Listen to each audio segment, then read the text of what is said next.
वंदे मातरम। मोहन एक समलम आकार का खेत खरीदना चाहता है।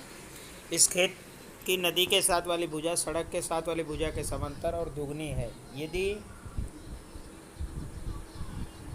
यदि इस खेत का क्षेत्रफल 10,500 मीटर है तो समांतर भुजाओं के बीच लंबवत दूरी 100 मीटर है। तो नदी के साथ वाली भुजा की लंबाई ज्ञात करना है। ये देखिए चित्र है यहाँ पे। इसमें हम समलम आकार के खेत की पहली समांतर भुजा की लंबाई x मानेंगे।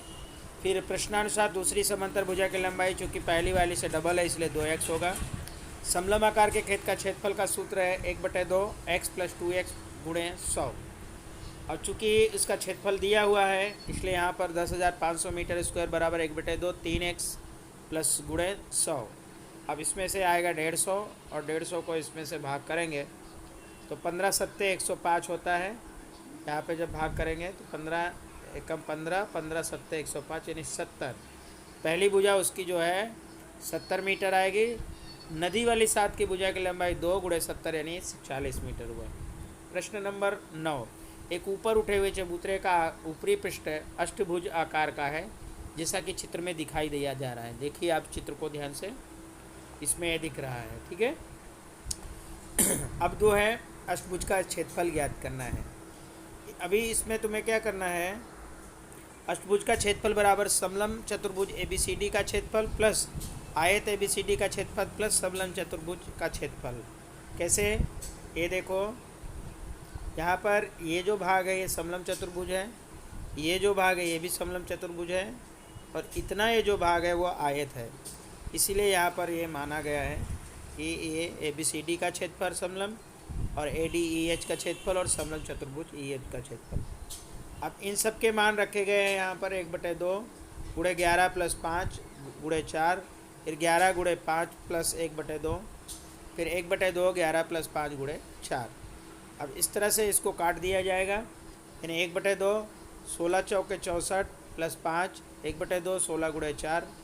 अब इसको काटिए, 2 × 16 8 चौक 32, फिर 55 है, फिर 2 × 16 8 चौक 32 और इस सबको जोड़ दीजिए तो 119 मीटर स्क्वायर आ जाएगा, ठीक है।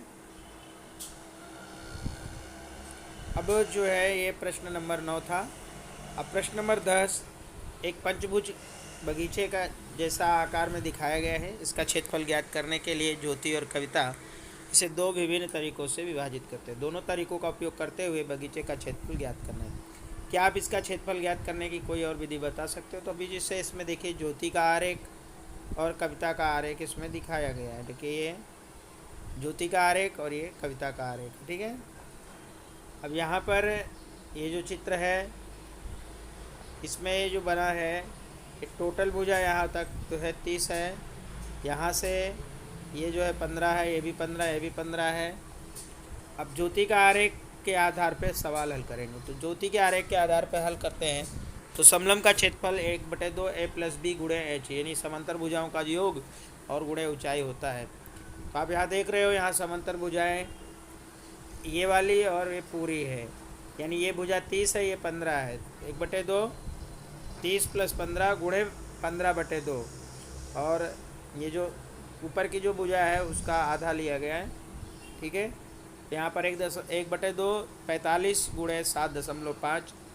2 समलम चतुर्भुज का क्षेत्रफल बराबर 2 को काट दिया गया, 45 और 75 का गुणा किया गया और इसका गुणा करने पर आया 337.50।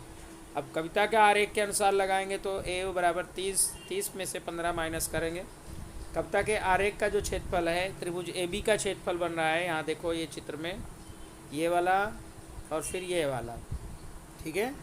तो कविता का जो सूत्र है वो है त्रिभुज AB का क्षेत्रफल प्लस चतुर्भुज ABCDE का क्षेत्रफल। अब देखिए यहाँ पे ये चतुर्भुज ABCDE बन रहा है टोटल।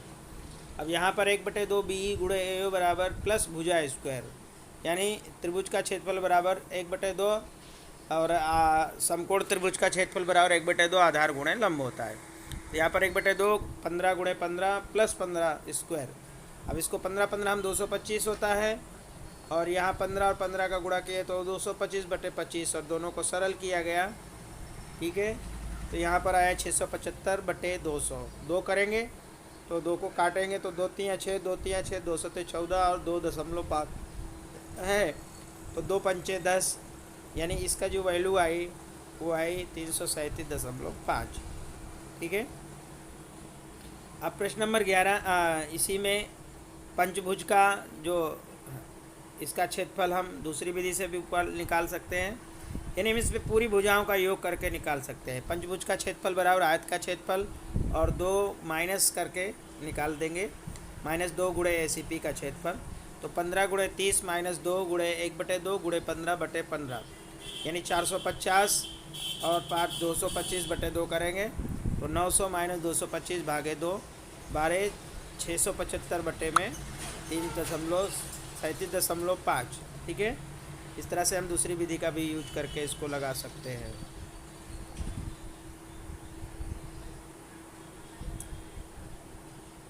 प्रश्न 11, संलग्न पिक्चर फ्रेम के आरेख की बाहरी और अंतःविमाएँ क्रमशः 24 गुणे 25, 24 गुणे 28 और 16 गुणे 20 सेमी है। यदि फ्रेम के प्रत्येक खंड की चौड़ाई समान है तो प्रत्येक खंड का क्षेत्रफल ज्ञात करना चाहिए। आप चित्र देख रहे हो, ठीक है, यहाँ पे ऐसा बना हुआ है।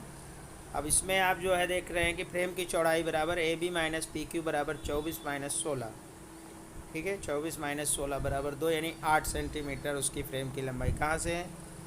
अगर हम यहाँ से माइनस करेंगे तो यहाँ से माइनस, यहाँ से और इधर से, क्योंकि टोटल 20 है और ये 16 है तो 20 माइनस करेंगे तो 4 निकलेगा। ठीक है। अब यहाँ पे जो सवाल है हमारा, समलंब चतुर्भुज का क्षेत्रफल बराबर DCR का क्षेत्रफल। ठीक है, DCR यानी 1/2 AB + PQ गुणे 4, तो 1/2 24 + 16 गुणे 4 बराबर 80 आया। कैसे? अब इसको काटिए, इसको सरल कर दीजिए, 24 से जोड़ जो 2 दूनी 4 और जितना गुणा करने पा रहे नहीं 40 आया, 6 4 10 और 2 दूनी 2 1 3 1 4 40, 40 दूना 80, 40 और 2 का गुणा करो तो कितना आएगा? 80, तो ये आया 80 सेंटीमीटर। फिर समलंब चतुर्भुज APSD का क्षेत्रफल, यह है APSD का क्षेत्रफल। ठीक है, तो APSD का क्षेत्रफल बराबर समलंब चतुर्भुज CBQR का क्षेत्रफल, तो 1/2 AD + PS गुणे 4 बराबर 1/2 28 + 20, 28 + 20 जोड़ो तो कितना आएगा?